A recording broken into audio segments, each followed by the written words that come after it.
You see, football was supposed to be about goals, winning or losing, glory or heartbreak, right? But today, it's about zeros. Zeros on contracts, zeros on transfer fees, zeros on TV deals. Chelsea burns through $360 million in a single window. Liverpool drop about £442 million. That's roughly $600 million in summer 2025 alone.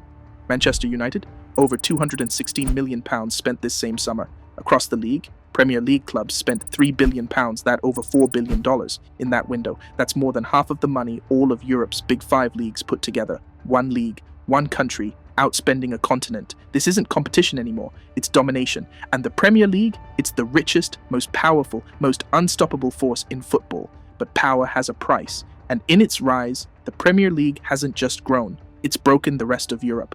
Welcome to the hidden story of how money hijacked the beautiful game, and why football is heading for Doomsday. In January 2023, Chelsea dropped $360 million in just 4 weeks, more than Germany, Spain, Italy, and France combined. Clubs across Europe were shocked. Even relegation-threatened Bournemouth are outbidding European champions. It's like a corner shop owner rolling into town with a Rolls Royce and parking it right outside Real Madrid's driveway. But it didn't stop there. Fast forward to summer 2025. Liverpool lit the fuse, spending £446 million, that is roughly $600 million, in a single transfer window, not to balance books, not to save the squad, just to reload. And across the league, Premier League clubs together torched £3 billion. That is over $4 billion in one summer. That's 51% of the entire spending across Europe's big five leagues combined. That is half a continent's spending power matched by one powerful country in a tiny island called England. Let that sink in. One league, one island, outspending all of Europe. This isn't a competition anymore, this is a hostile takeover. And while the rest of Europe gasps for air, English clubs are stockpiling talent like gold bars in a vault. A mid-table Premier League side now pays more for defenders than AC Milan once did for its legends. Clubs fighting relegation are spending Champions League money. But here's the irony. The fans at home, they're not celebrating, because while clubs are burning billions, the working class is getting burned. Tickets now cost families hundreds of pounds. A replica shirt? $100, sometimes $150. And if you want to watch every match from home, strap in for nearly $170 a month in subscriptions. No wonder illegal football streams have become the norm for some fans, even though they risk getting hacked or scammed every time they click. That's how desperate people are just to watch the game. Football used to be an escape. Even during the First World War, British and German soldiers played football together in the spontaneous Christmas truce on Christmas Day in 1914. Now, it feels more like a subscription package.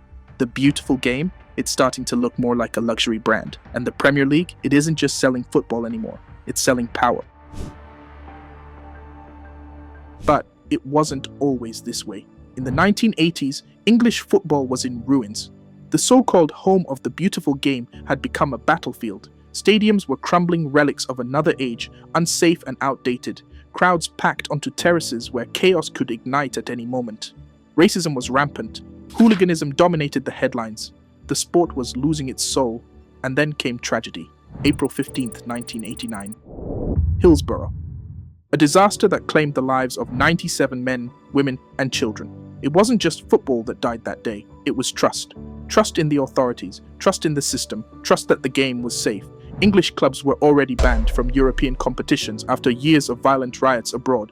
Now, at home, the terraces were emptying, families stopped attending, sponsors fled, broadcasters weren't interested. To most of the world, English football was toxic, the game was dying. Then, in 1992, came the breakaway. The richest clubs decided they had outgrown the old football league. They wanted control. They wanted money. And so, the Premier League was born. Its secret weapon wasn't players, or managers, or even tradition. It was television. Satellite broadcasters were desperate for content, and football offered drama every single weekend. The first deal was worth $560 million, a staggering figure at the time. But it was just the beginning. By 2001, TV rights had exploded to $2.3 billion. That injection of cash transformed the game. Stadiums were rebuilt, wages skyrocketed, and foreign stars began to flood into England. And today, the Premier League earns more than $12 billion every 3 years from television alone. Compare that to the rest of Europe. La Liga manages around $5 billion. Serie A brings in just $3 billion. The numbers tell the story. This wasn't just a league anymore. It was a global entertainment product, a money-printing machine designed not just to play football, but to sell it. The Premier League had the money, but it needed a spark. That spark came in 2003 when a Russian billionaire named Roman Abramovich walked into Stamford Bridge. Overnight, Chelsea's future changed forever. He wiped away the club's debts, he pumped in hundreds of millions of pounds, and with his fortune, he went shopping. Stars from across Europe began to arrive: Didier Drogba, Arjen Robben, Petr Cech, Ricardo Carvalho. Suddenly, Chelsea weren't just contenders, they were champions. In 2005, they lifted the Premier League trophy. The message was clear: in modern football, money could buy success. Abramovich had rewritten the rulebook, and the world was watching. Soon, others followed. American investors, hedge funds, billionaires from every corner of the globe. Football clubs weren't just sporting institutions anymore. They were trophies for the super rich. But the real shift came not with billionaires, but with entire nations. 2008, Abu Dhabi's royal family buys Manchester City. The club transforms from mid-table mediocrity to one of the richest teams on earth. Within a decade, City are winning titles and rewriting record books. 2011, Qatar swoops in and buys Paris Saint-Germain. Overnight, PSG becomes a global brand. The signings of Neymar and Messi turn Paris into football's new Hollywood. And then, 2021, Saudi Arabia buys Newcastle United. A sleeping giant in the northeast of England suddenly wakes up with limitless wealth.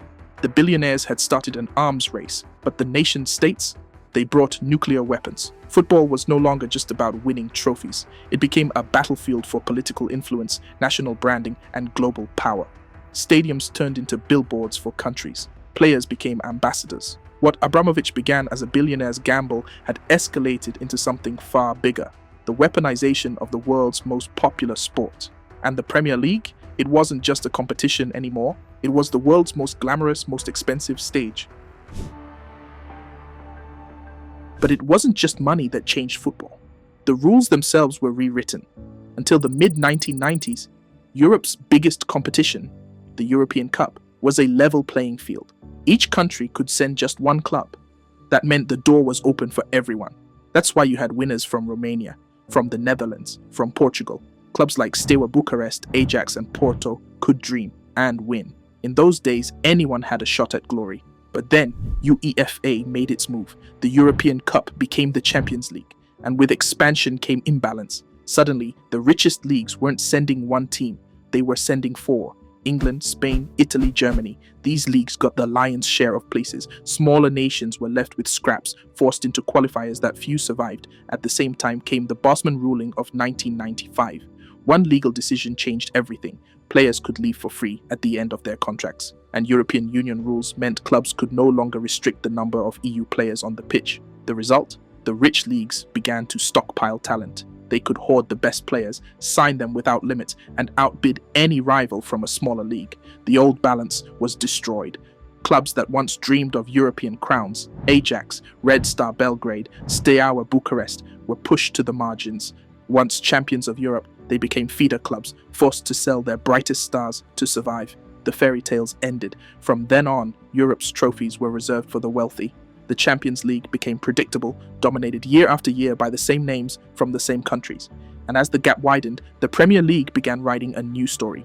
Not one of competition or unpredictability, but one of monopoly. The dream of a small club rising to the top was over. The system was rigged, the rules were bent to protect the rich, and the Premier League stood at the very center of this new order. Quick pause. If you're enjoying this story, show us some love by liking this video and subscribing to this channel. Doing so helps us grow here on YouTube, and also it helps us bring you more incredible football stories just like this one. By the 2000s, the transfer market had turned into an arms race. Not competition, not strategy, an arms race. Manchester City's Abu Dhabi owners poured in over $2 billion on players. Chelsea, under Roman Abramovich, burned through more than $3 billion. And Manchester United? They splashed hundreds of millions year after year while still drowning in debt from their leveraged buyout. The message was clear. In the Premier League, money wasn't a tool, it was a weapon. Meanwhile, the rest of Europe was cracking under the pressure. Barcelona, once the golden cathedral of football, collapsed under $1.5 billion in debt. Juventus tried to cheat the system, massaging the numbers, and got caught cooking the books. AC Milan and Inter, two giants of the past, were forced to sell off stars like clearance items at a yard sale. And it wasn't just the big names. Smaller leagues, once capable of producing European champions, became feeder systems. Portugal, the Netherlands, Belgium, once exporters of fairy tales, were now exporters of talent. Their best players didn't stay long enough to build dynasties. They were plucked and shipped to England before the ink on their contracts had even dried.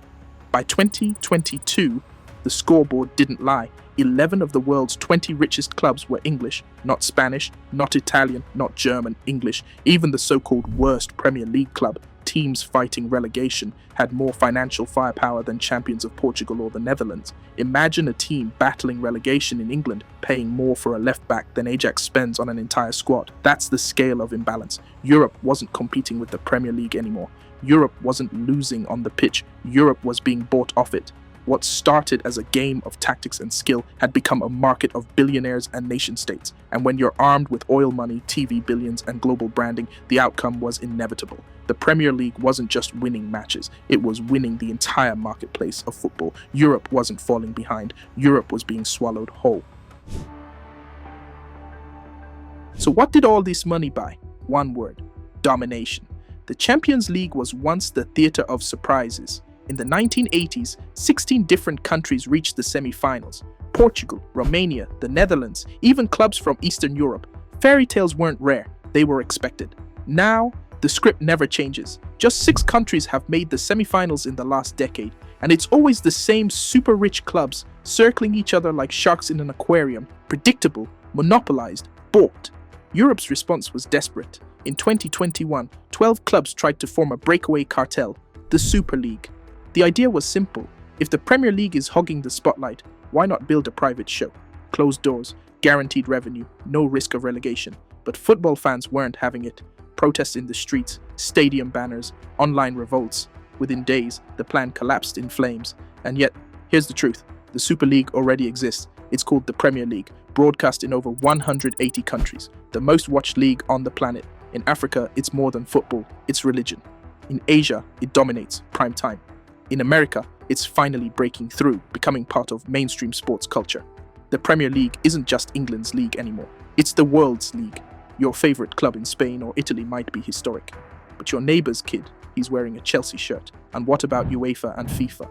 The supposed guardians of the game, they've been exposed. Corruption scandals, bribery cases, half-hearted rule enforcement. They look less like referees and more like cops who've lost the streets. Because how do you police a giant that makes $12 billion in TV rights every 3 years?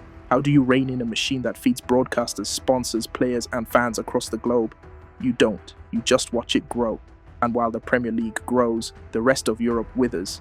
Not because of lack of passion, not because of lack of talent, but because money rewrote the rules of the game. But not everything in the Premier League is untouchable.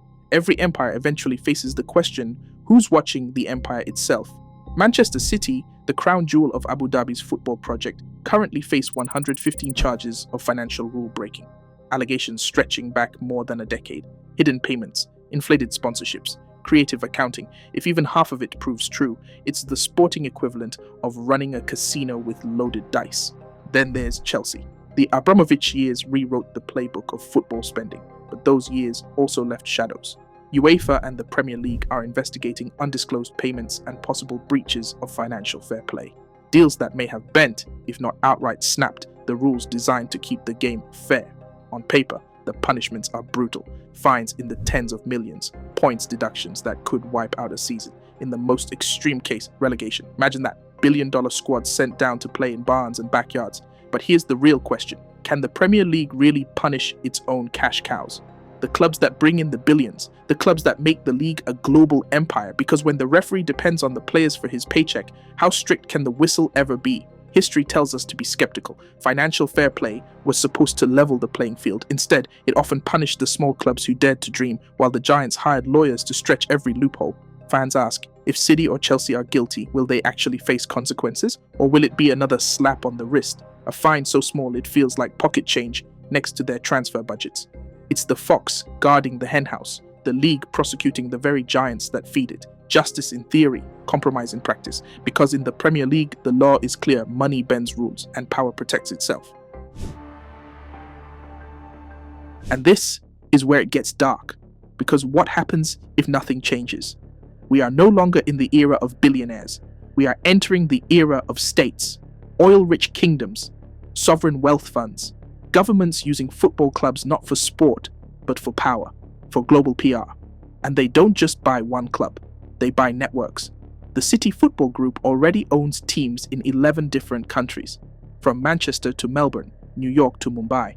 A web of clubs linked by one ownership, one pipeline, one strategy. The future, a handful of super owners controlling dozens of clubs, talent flowing across borders, small clubs stripped of their best players before they even mature, competition locked out before it begins. Meanwhile, UEFA's answer is not reform, it's expansion. A bigger Champions League, a bigger Europa League, a bigger Conference League, more games, more match days, more drama, more money. The positives are easy to sell, more football, more stories, more opportunities for fans. But the negatives? They're impossible to ignore. The rich still get richer, the gap still grows. The giants feast at banquets, while the rest survive on crumbs. And the fans, they're paying the price, literally.